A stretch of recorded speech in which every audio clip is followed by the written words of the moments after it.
দাঁড়িয়ে থাকবে। এ আলোচনা করেছি না করিনি? এ কমকে আমি বলেছি যে একটা দিন আসবে তোমার ওয়াকফ তোমার থেকে কেড়ে নেওয়া হবে। এ কমকে বিভিন্ন দিক দিয়ে আমি বুঝিয়েছি, কিন্তু দুঃখ বেদনা ভরা ভাষা নিয়ে বলছি, আমাদেরই সমাজের একদল দাড়িওয়ালা টুপিওয়ালা ছদ্মবেশী নামধারী মুসলিম দরদি মুনাফেক বক্তাদের জন্য আজকে এখানে দাঁড়িয়ে বিজেপির বিরুদ্ধে লড়াই করতে হচ্ছে। যদি আজকে ওই গাদ্দার গুলো যদি গাদ্দারি না করত, আমাদেরকে এখানে নেবে মূল্যবান সময় দিয়ে লড়াই করতে হতো না। ইনশাআল্লাহ আজকে একটা চেয়ারের পা আমাদের যদি থাকতো, তাহলে যেখানে বিল তৈরি হচ্ছে ওখানে আমাদের লোক থাকতো। যখন এই বিল সংবিধান বিরোধী বিল, সঙ্গে সঙ্গে আমাদের লোক ওখানেই চেয়ার তুলে মারত যে তুমি দেশের বিরুদ্ধে গাদ্দার।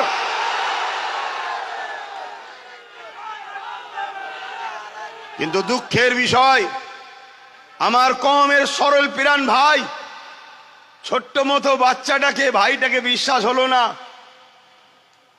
নানা রকম ঘুমটা দেখে, নানা রকম নাচ দেখে, নানা রকম মিথ্যা ষড়যন্ত্র দেখে, আর তথাকথিত মুসলিম সুরাতে মুনাফিক দালালগুলোকে দেখে আপনারা সব হাতছাড়া করে ফেলেছেন। কথা কি খারাপ লাগছে? বিবেককে বলুন, সেই দিনের কথা আজ মনে হচ্ছে না হয়নি? আজকে বলুন, টোটাল ভারত থেকে যদি বীর মুজাহিদ যদি গোটা কুড়ি থাকতো, তাহলে আজকে এই আইনের জন্য আমাদেরকে রাস্তায় নামতে হতো না। ওই আইন সবার ভেতরেই ফাটাফাটি একদিন হয়ে যেত। কেন? এটা একদিকে যেমন ইসলামের বিরুদ্ধে, আর একদিকে তেমন এ আইন দেশের সংবিধানের বিরুদ্ধে। তাহলে বলুন, আমি কি কিছু ভুল করেছিলাম সেদিন? একটু আওয়াজ দেন। আমি কিন্তু চুপ করে গিয়েছিলাম, দুঃখে বলা বন্ধ করে দিয়েছিলাম। আমাকে বাইজিৎ ভাই প্রায় বলতো, আপনি না কথা বললে হয়, আপনি কথা বলেন। আমি কি বলবো, সব তো বলে দিয়েছি। আমি তো এমনও বলেছি যে 3 বছর সময় দিচ্ছি। 2023-এ বলেছিলাম 3 বছর, 23-এ শেষের দিকে বলেছিলাম 3 বছর সময় দিচ্ছি। চোখ দিয়ে পানি নয়, রক্ত বেরোবে। তার মধ্যে এই ডিসেম্বর চলে গেলে 1 বছর হবে, আর 2 বছর হাতে আছে। এখানে অনেকে ওয়াকফ নিয়ে বলেছে, কিন্তু আপনারা কখনো ভেবেছেন যে ওয়াকফ তো স্বাধীনতার পর থেকে, তার আগের খবর আমি জানি না, স্বাধীনতার পর থেকে 77 বছর ধরে ওয়াকফকে তো কম বেশি সবাই চুরি করে খাচ্ছে। তা কেন্দ্র সরকার হঠাৎ করে আবার বিল করতে চাইলো কেন? এটা কখনো ভেবেছেন? এটা নিয়ে কখনো আলোচনা করেছেন? তো ভাই আমার, তারপরেও বাইজিৎ ভাই বলার পরে আমিও ভাবলাম 2-4 জন ভুল করার জন্য, একটা মানুষের ভুলের জন্য, আমাদের নিউ জেনারেশনের জন্য কমসে কম আমাকে কথা বলা দরকার।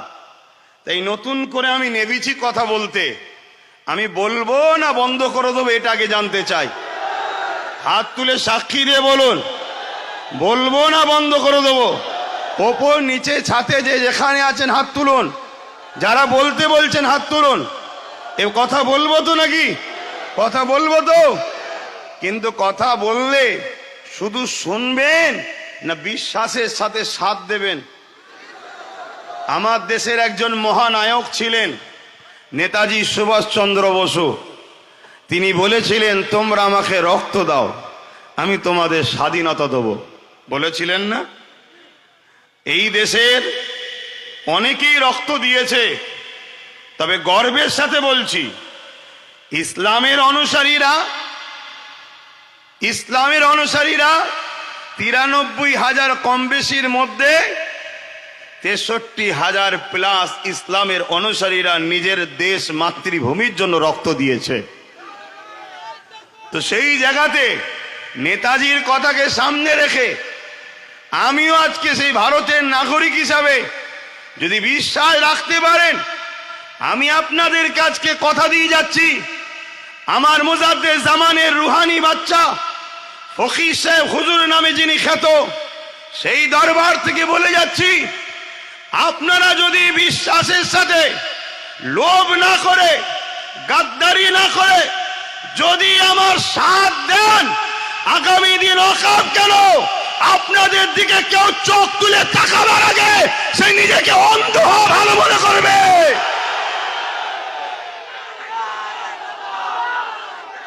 কিন্তু বন্ধু ভাইয়ের আমার, সাথ দিতে হবে। 500 টাকায় যদি বিক্রি হয়, ওয়াকফ তো যাবে বাপ। 2 কেজি তেল, 1 কেজি চাল, আলু পেঁয়াজই যদি বিক্রি হয়ে যায়, তাহলে ওয়াকফ তো যাবে।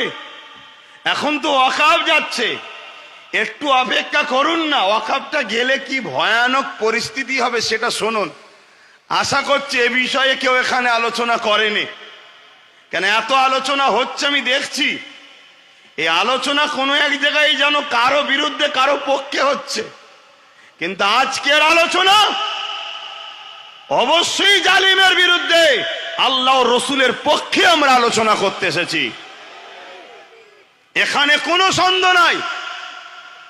তাই মনে রাখবেন, সাথ দেবেন তো নাকি? কথা বলুন, সাথ দেবেন তো? এ হাত সত্য তো? কিন্তু এ লড়াইটা তো অনেক বড়, এ লড়াই তো ছোট নয়।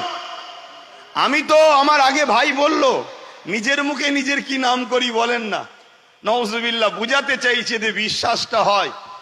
কেন আমরা 2-5টা মুখ, আর আমার বিরুদ্ধে 2-5 লাখ মুখ। আমি আজ বুঝিয়ে যাব, কালকে 2-5 লক্ষ মুখ চারিদিকে কানে গুজুর গুজুর গুজুর গুজুর করবে। কারো গালে যদি বিষ ঢেলে দাও তবুও তার বাঁচার চান্স আছে, কিন্তু কারো কানে যদি বিষ ঢেলে দাও পুরো জাতিকে মেরে ফেলবে। তা গোপনে তো বিষ ঢালা হবে। তাই আমি কয়েকটা কথা প্রথমে বলছি, এ লড়াই অনেক দূর, এ লড়াই আজকেই শেষ নয়। আর আমি যেটা ধরি, ইনশাল্লাহ তার শেষ দেখা পর্যন্ত কিন্তু মাঠ ছাড়ি না। আপনারা বলুন, শেষ পর্যন্ত যতক্ষণ না কেন্দ্র সরকার তার অন্যায়কে বুঝে এই বিলকে প্রত্যাখ্যান না করবে, এ লড়াই আমাদের জারি থাকবে না থাকবে না? জোরে বলুন, থাকবে না থাকবে না? যদি সংখ্যাগরিষ্ঠ দেখে যদিও বিল বার করে লাই, আর বাকি সেকুলার গুলো ভণ্ডমি করে যদি পিছন দৌড়ে পালিয়েও যায়, আমরা রাজপথ ঘিরে রাখবো। বুকে তাজা খুন দিয়ে হলো মসজিদ, মাদ্রাসা, দ্বীন ইসলাম, আমাদের পূর্বপুরুষদের দ্বীনের সম্পদকে বাঁচাবো। এই অঙ্গীকার আপনারা নিতে পারবেন তো নাকি? এই লড়াই আজকে শেষ নয়। আপনাকে প্রয়োজন হলে সব ত্যাগ করতে হবে। 1 মাস হোক, 2 মাস হোক, 4 মাস হোক, 5 মাস হোক, 1 বছর হোক।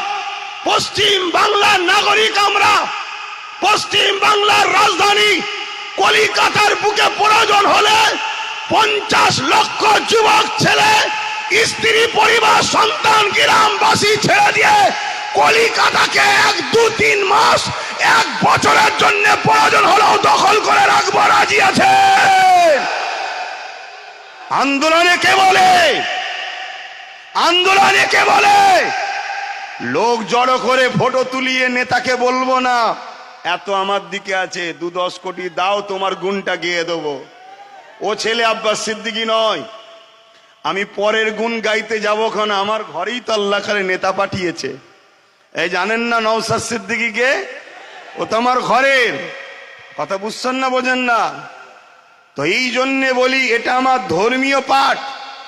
রাজনীতি যারা করছে করেন, রাষ্ট্র সেবা, রাষ্ট্রবাসী সেবা করতে নেমেছেন করুন, কিন্তু পাওয়ারের জোরে যদি আপনি আমার ধর্মের উপরে আঘাত দিতে চান, কেন্দ্র সরকারের জন্য কয়েকটা ঘটনা সোশ্যাল মিডিয়ার মাধ্যমে বলি। মনে রাখবেন, মসজিদে আকসা, এই মসজিদে আকসাকে বারবার জালিমরা দখল করেছিল। মসজিদে আকসাকে একটা সময় সেলিবিয়া সম্প্রদায়রাও দখল করেছিল। আপনারাও শোনেন, এই যে মসজিদ দখলের ষড়যন্ত্র, মসজিদ নিয়ে যে নাটক চলছে, মসজিদ নিয়ে যে অপদস্থ অপমানিত চক্রান্ত চলছে, এটা আজকে নতুন নয়। এর আগে ফারুকে আজমের সময় তো হয়েছিল। কিন্তু আমি একজন ঐতিহাসিক মহানায়কের ইতিহাস আপনাদের শোনাই এবং সোশ্যাল মিডিয়ার মাধ্যমে আমার দেশের কেন্দ্রীয় হুকুমত মোদী সরকারকে সজাগ করে দিই, আগুন নিয়ে খেলা করবেন না। অনেক দলিত মেরেছেন, অনেক আদিবাসী মেরেছেন, আজও মণিপুরে আদিবাসী সম্প্রদায়কে পুড়িয়ে পুড়িয়ে মারছেন। আজও বিভিন্ন জায়গায় ট্রেনে বাসে হকারে নিরীহ মুসলমানগুলোকে মারছেন।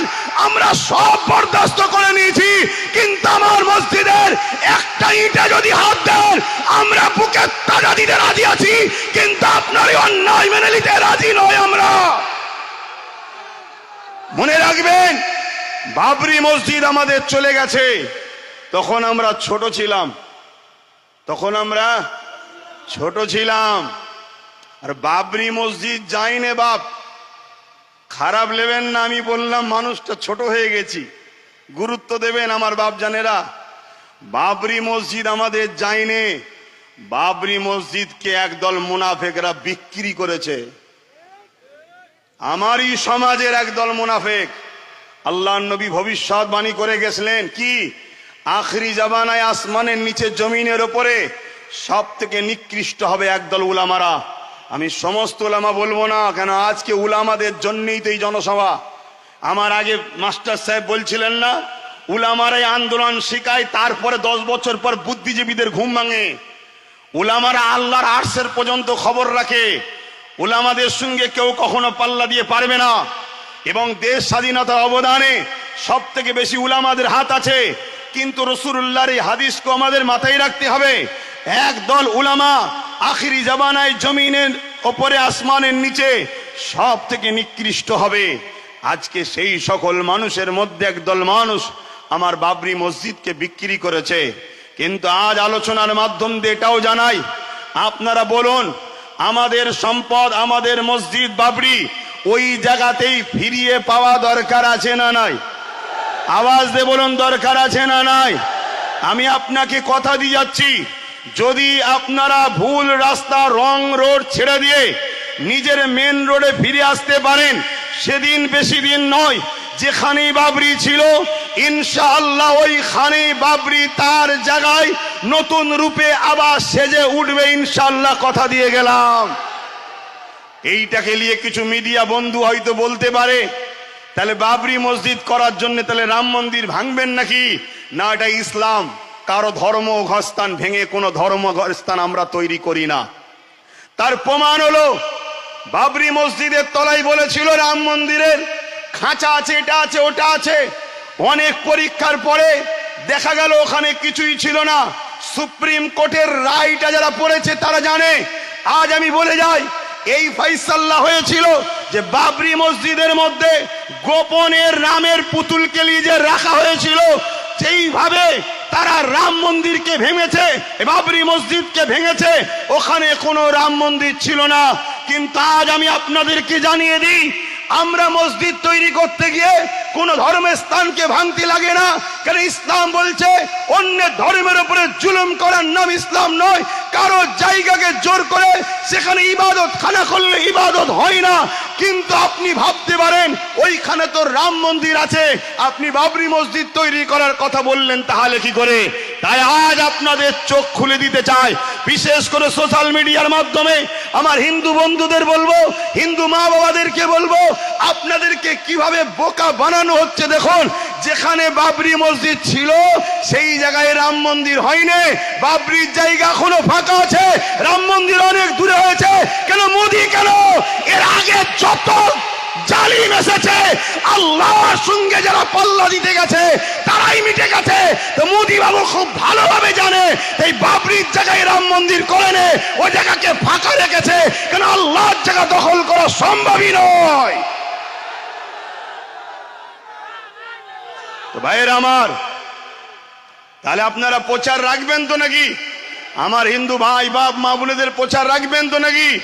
যে ভাই আপনাদেরকে বোকা বানানো হচ্ছে, ওখানে রাম মন্দির করেনে, রাম মন্দির দূরে করেছে, ও জায়গা এখনো ফাঁকা আছে। কথা মাথায় ঢুকলো? তাহলে আমরা আমাদের যে জায়গা ঘর সেখানে পুনরায় আল্লাহ চাইলে আমরা ইনশাল্লাহ যদি ন্যায়ের পথে